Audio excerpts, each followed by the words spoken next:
BBOR Black Box Online Radio, coming to you from West Virginia. BlackBoxNed88 on Instagram for the bonus podcast. And welcome to BBOR, the home of true crime talk radio and your premier destination for unsolved mysteries, criminal psychology, and exploring the dark side of cyberspace.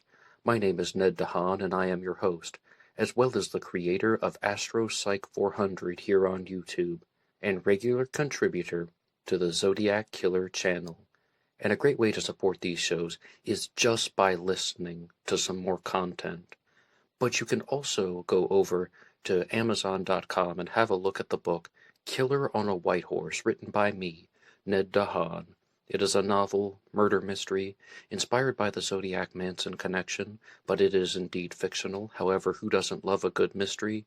And there is always the TeeSpring page. Feel free to check out some of the merchandise. And remember, being weird is not a crime. Let the show begin. This episode of Black Box Online Radio is brought to you by Rep Sports and Raze Energy. Are you a fan of energy drinks, protein shakes, and health foods? Well, I sure am. I use the stuff almost every single day. They sell Raze Energy products at my local gym, but you can have them shipped to your home. Use the coupon code NED075, that's NED075, for discounts applied at the checkout. The link is in the description box. Okay, hello everybody. Today is Friday, another Anything Goes Friday. Welcome to the show. Just a couple of quick announcements before we begin. The first one is that this program comes out 3 times a week on Monday, Wednesday, and Friday. Monday is talking about the Zodiac Killer. Friday is an Anything Goes, like today, where I will be discussing the book Wrecking Crew by John Ferak, all about Stephen Avery and making a murderer. And on Wednesdays, I used to do the AMA, that's the Ask Me Anything, where I respond to your questions and comments. But for a while I was doing a segment about the Long Island serial killer on Wednesdays, and those episodes have been assembled into a playlist here on Black Box Online Radio. But next Wednesday there will be a new episode out about the Texarkana Moonlight Murders, the story of the Phantom Killer from 1946, an unsolved series of homicides that is very similar to the activities of the Zodiac Killer, and there are even several theorists out there who think that the same person committed the Phantom killings in 1946 and the Zodiac crimes in the 1960s, roughly 22 or 23 years apart. So if you haven't hit that like button and subscribed to the channel yet, I would invite you to do so you can follow along with all of these true crime discussions. And a way to keep up with Black Box Online Radio is to go over to LaunchPad 1. There's a link to that in the description box.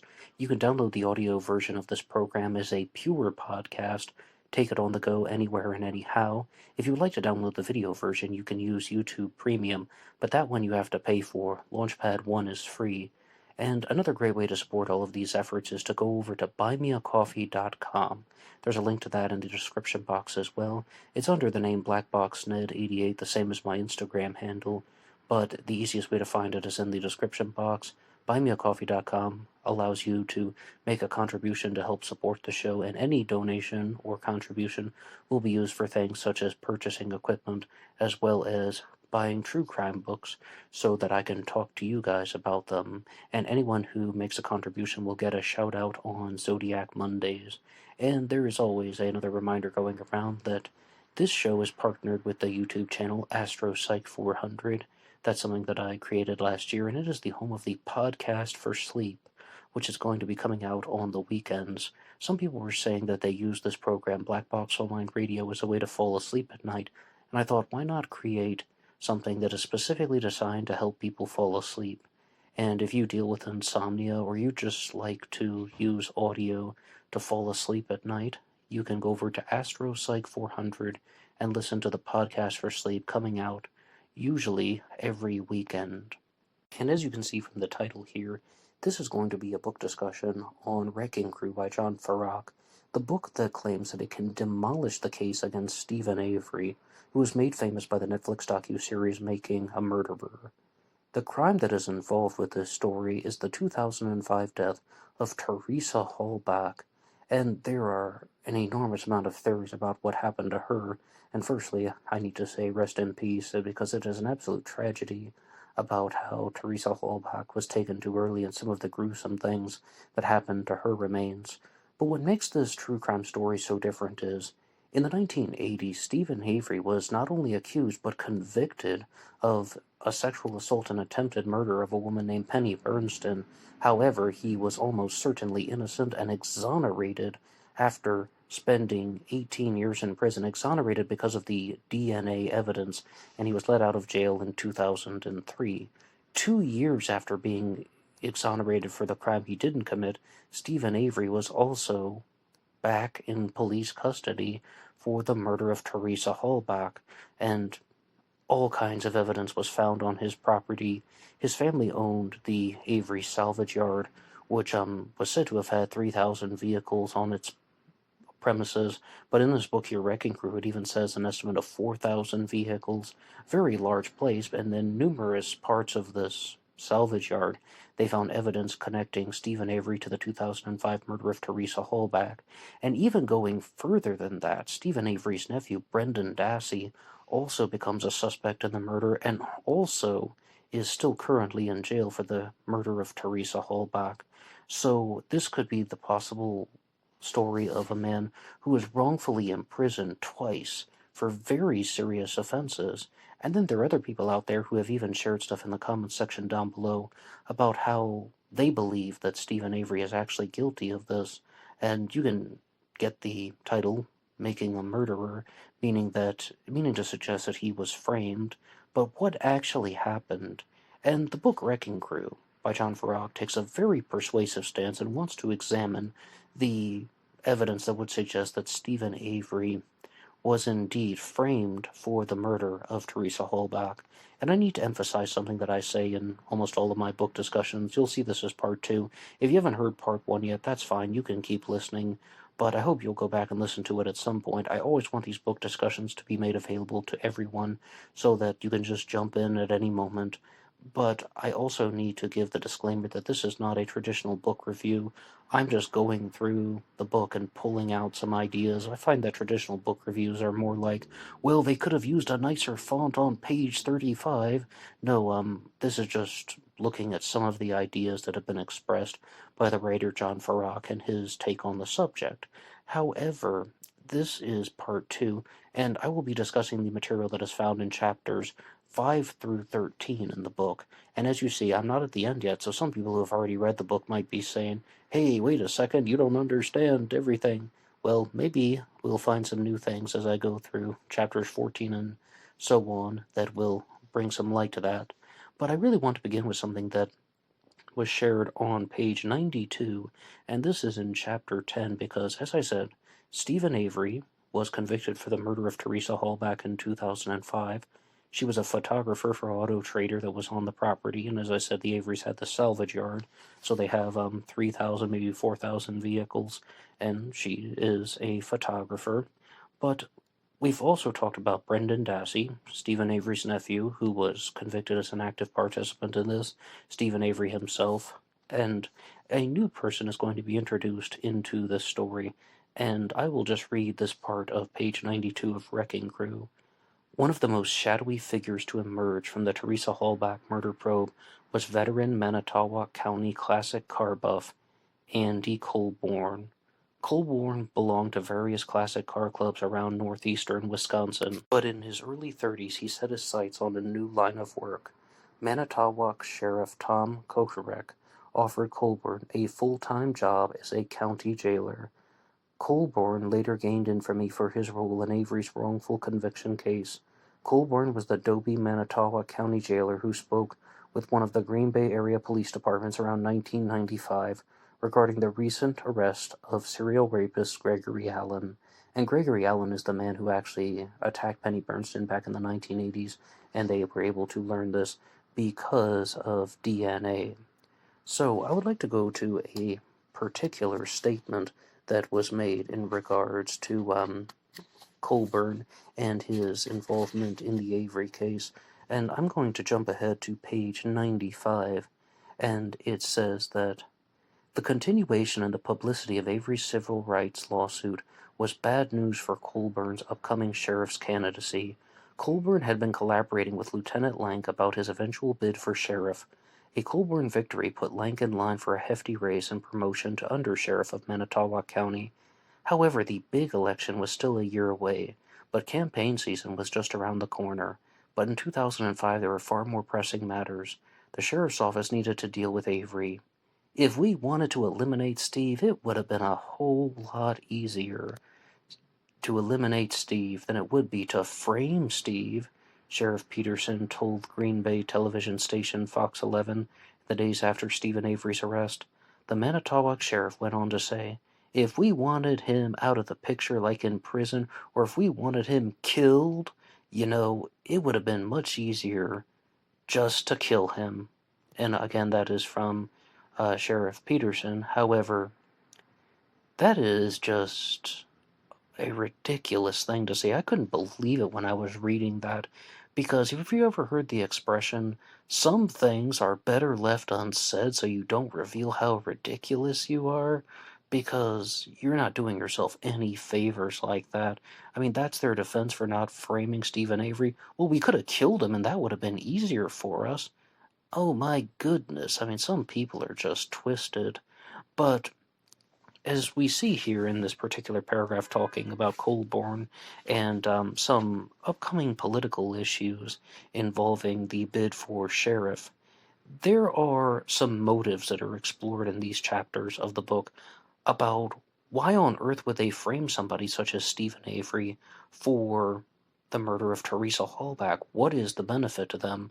The motive that I've talked about very frequently on the channel is that there was a $36 million lawsuit that was filed by Stephen Avery as a response to his wrongful conviction, and this one even provides an additional motive by this one. I mean, the chapter talking about how he was just tarnishing the reputation of law enforcement in that part of Wisconsin, and absolutely Stephen Avery wasn't doing that for any reason other than to settle the score. I mean, I think all parties admit that he was wrongfully convicted, and that's what people do when they're wrongfully convicted. They file a lawsuit and they try to obtain a settlement, and then they move on with their lives. But perhaps some people thought that that was making them look bad, and that was very damaging to their reputations, so they orchestrated a particular plot to have Stephen Avery taken out. Or I should not have used that word because that's what Peterson said here that they could have done, but they wanted him out of the picture or back in jail so the lawsuit goes away, and then all of a sudden the people who feel that their reputation is being tarnished suddenly turn again into the heroes. But we aren't completely done yet with Colborne, because in a particular phone recording that has been shared, they show that he may have revealed some information that should not have been known, and that they have an audio recording of him reading off the license plate of Teresa Hallback's car. Teresa Hallback drove a Toyota RAV4 that is seen in at least 2 different places after her disappearance. But what they have in this book here, Wrecking Crew, is a transcript of Colborne showing awareness of where the car was and reading her license plate, but it was in the days before the RAV4 had been located after Teresa's disappearance. How on earth could that take place? Well, let's go to page 97 in the book and let's find out. Colborne ducked his head toward the courtroom microphone. He avoided eye contact with Strang. Were you looking at these plates when you called them in? No, sir. Then he lifted his head, grimaced, and cracked his knuckles 2 times. Do you have any recollection of making that phone call when you said you knew the license plates? Colborne buried his head. He paused for a few seconds before answering that he guessed that he made the call on November 3rd, probably after I received a call from Investigator Wiggard letting me know that there was a missing person. November 3rd was when Calumet and Manitowoc County first learned of Teresa's disappearance. Strang followed up with another excellent question. Now, did Investigator Wiggert give you the license plate number for Teresa Hallback when he called you? Colborne would not look up and answer Strang's question. He was in his comfort zone, keeping his head down and looking straight into the microphone. You know, I just don't remember the exact content of our conversation, but he had to have it given to me because I wouldn't have been able to come up with the number any other way, Colborne testified as he let out another nervous laugh. Well, you can understand how someone listening to that might think that you were calling in a license plate that you were looking at the back of a 1999 Toyota, and then Colborne says yes. And that was in the days prior to when he should have been able to see the car. So that's another piece of evidence that is in favor of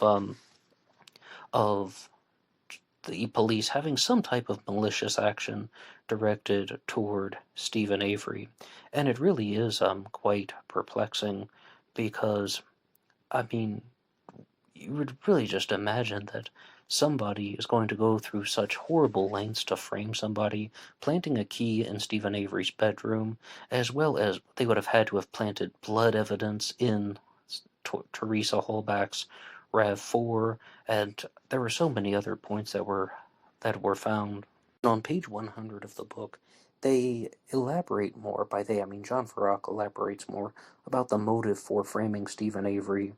The idea of Stephen Avery becoming filthy rich was downright repulsive to the community leaders, and if Manitowoc County's lawyers reached a large settlement as payment to Avery as reparation for all his injustices, Colborne was a logical fall guy for the screw-up.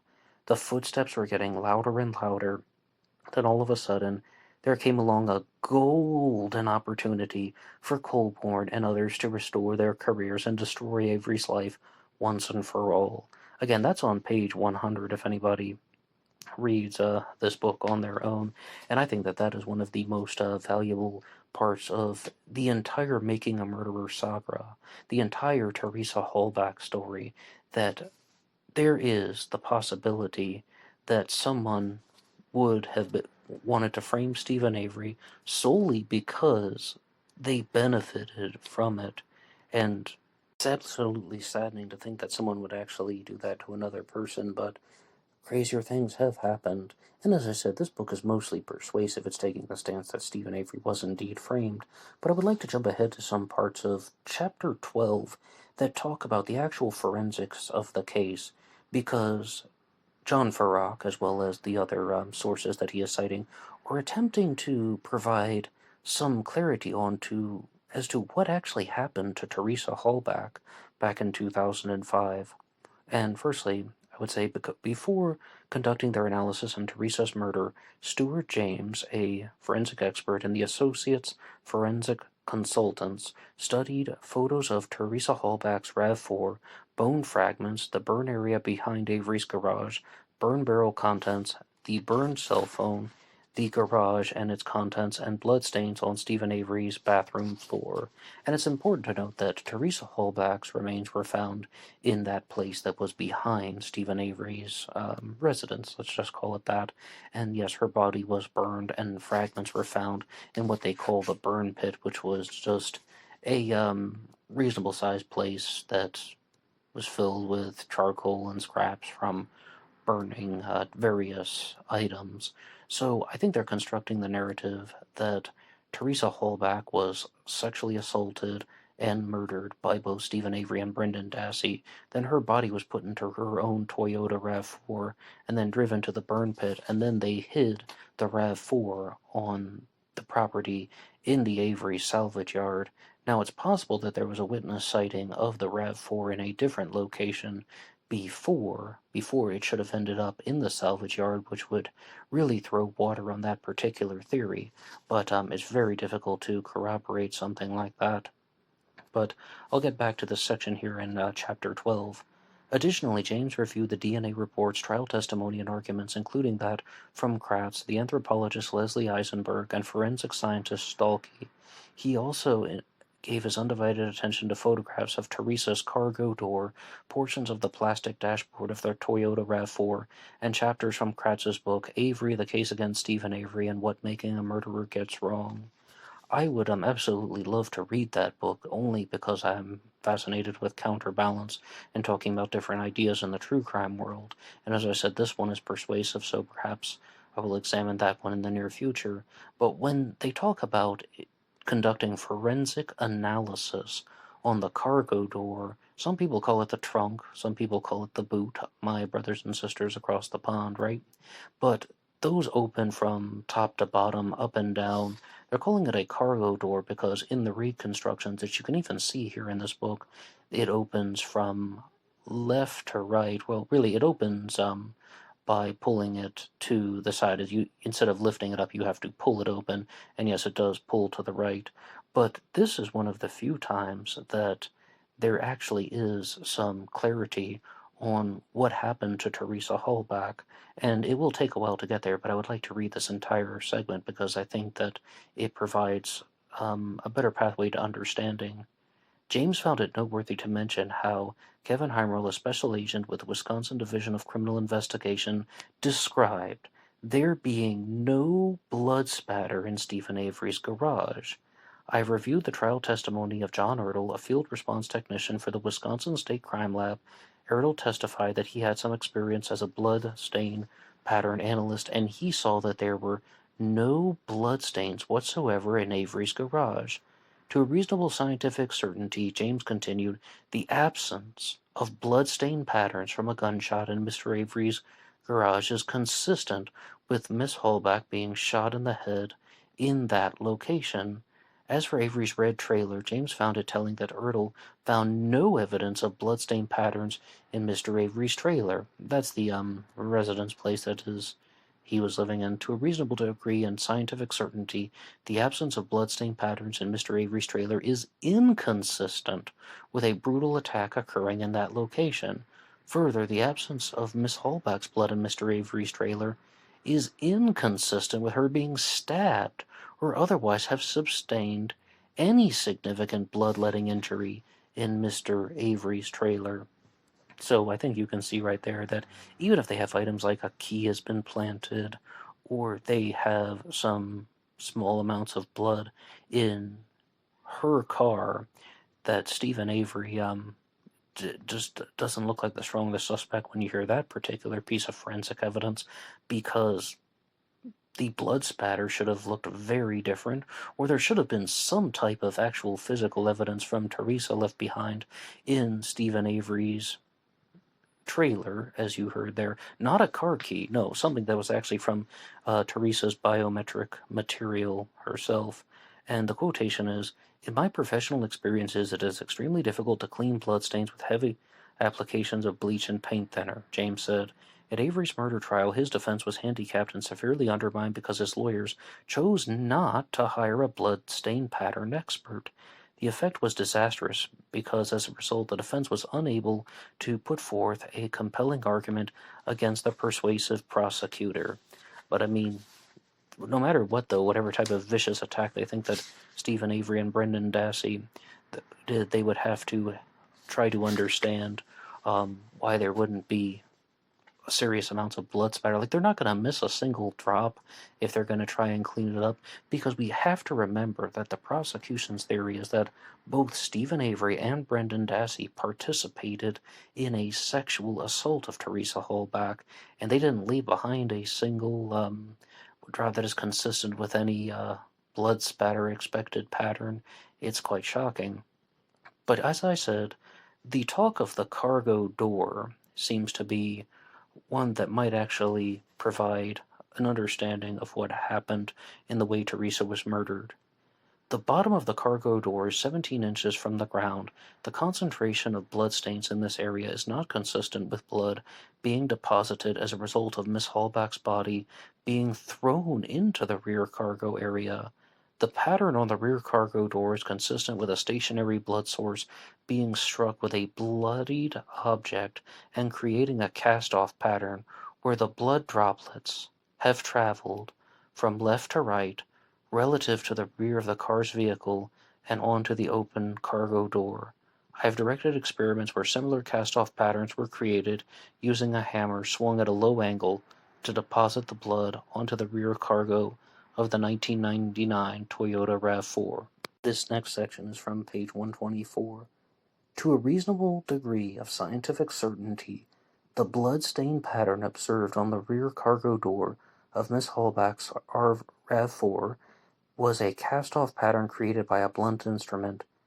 The blood stain was not consistent with a knife, because the blood droplets cast off by the blade of a knife are usually smaller than those observed on the rear cargo door.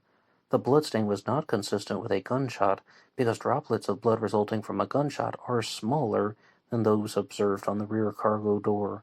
The bloodstain patterns were most similar to the pattern observed on Miss Hallback's rear cargo door and consistent when the victim's body was in a prone position on her back on the ground with her head near the driver's side of the rear bumper, and the attacker was kneeling over her, striking her with a bloodied object consistent with a hammer or a mallet while the rear cargo door was open.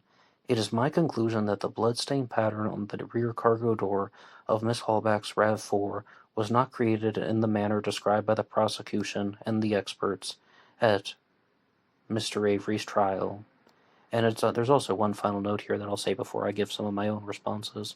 Avery's lawyers Beauty and Strang theorized that Lanker Colborne doctored the vehicle with a Q-tip of blood once Pam Sturm found the car on Saturday, November 5th of 2005. And I do need to share one thing that Jerry Buting wrote in his book, that they believed that Stephen Avery cut his hand while working on the salvage yard, and that blood was available in the bathroom, and then they used the Q-tip to collect blood from Stephen Avery's bathroom and planted it. But no matter what, no matter who is responsible for the death of Teresa Hallback, I think we have a little bit more of an understanding as to how the crime was committed. As it says, she was struck with a blunt object, or maybe that's not even the best way. We have a specific way of identifying it. She was struck with something similar to a hammer or a mallet while the rear cargo door of the Toyota RAV4 was open. Now, I am not a scientist, but that strongly suggests that there's some type of very, very deliberate attack going on, that somebody wanted to murder Teresa Hallback and then dispose of her body. Either that or she was found in an incredibly vulnerable situation. I mean, I think both of those statements are most likely true, that Teresa was in a vulnerable place and she is being struck with this object, and I hope it seemed rather clear. It's my understanding that when he says a bloodied hammer or a bloodied mallet, meaning that the blood isn't being exported out from Teresa, it's that someone is striking the person with the hammer or the mallet, and then the blood is flying off of the weapon that is being used. Absolutely horrible. I mean, it really is, though. No matter what reason or motive or who was behind this or who got framed for it, rest in peace to Teresa Hallback. She absolutely did not deserve to go out that way, and that is just so unbelievably cruel to think about. It really reminds us of the cruel world that we live in. But we have to also remember that this is a persuasive book. Sometimes people write essays that are descriptive, where they're simply trying to arrange some facts with a few opinions, perhaps, but they're recognizing that different opinions might exist. This book, Wrecking Crew, carries the subtitle Demolishing the Case Against Stephen Avery, and it features the prosecutor Kathleen Zellner on the cover, and the prosecution is always going to try to win its case, the same way a persuasive essay is always going to try to persuade you to think in a certain way. And let's not kid ourselves. Sometimes these experts aren't always right. Sometimes these experts have interpretations of the evidence that are imperfect. Sometimes these experts even get paid by the lawyers and the legal practices and some type of defense fund to say things that are beyond the actual understanding of science, and they're just on the side of the prosecution or the defense. In this case, it would be the defense.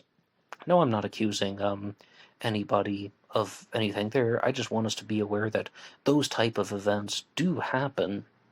But when you read this book here, Wrecking Crew, it really makes it sound like Teresa Hallback was murdered in a very vicious way, but if it happened the way the prosecution said, there should have been more blood evidence that was left behind in Stephen Avery's residence, for lack of a better term, because it's not only going to be in his trailer, it's also going to be, as they said, in the garage, as well as in Teresa Hallback's own RAV4, and it really is a shocking story. But I'll never forget there's a particular discussion that's going on between the two lawyers for Stephen Avery, Buting and Strang, when they say, part of me hopes that he did do it, and that is only because if he didn't do it, just the idea that someone has been wrongfully accused and imprisoned twice because they just lost an enormous part of their life for absolutely no reason other than the malicious actions of other people making a murderer's the name. But I'm going to keep going with the book discussion here, Wrecking Crew by John Ferak, and a big thank you to Jerome from the French Wrecking Crew for providing me with this book so I could talk about it with you guys. And just, we have to remember there are both sides of the story, but there are also, there's also a desire for the truth, and we won't always stick to both sides. If the evidence suggests that there is one particular side that we need to favor, that would be a way to, that would be the time to decide. But I would like to ask you guys a particular challenge question at the end of this episode. Do you think that the motive is suitable to frame Stephen Avery? The one that was expressed here, the two-part motive of, firstly, the lawsuit that has been filed, the $36 million lawsuit, as well as certain people just simply didn't want to see Stephen Avery getting rich. They didn't want to see him as a famous person. They perhaps still viewed him as a criminal thug, or even worse, they knew that he was not a true criminal, the person who actually committed the attack on Penny Bernstein back in the 1980s, and that would make law enforcement look really bad. Do you believe that that is a suitable response? The concept of protecting one's reputation or protecting the reputation of law enforcement was a justification, or in somebody's mind they thought that that was a reason to frame Stephen Avery for the murder of Teresa Hallback? What do you think? And you can give your responses to that question down in the comments section. Anybody can write the show at BlackBoxOnlineRadio@AOL.com. You can also get me on Facebook. My personal Facebook is in the description box. And there is always BlackBoxNet88 on Instagram. And I will see you over there for the bonus podcast. Until next time.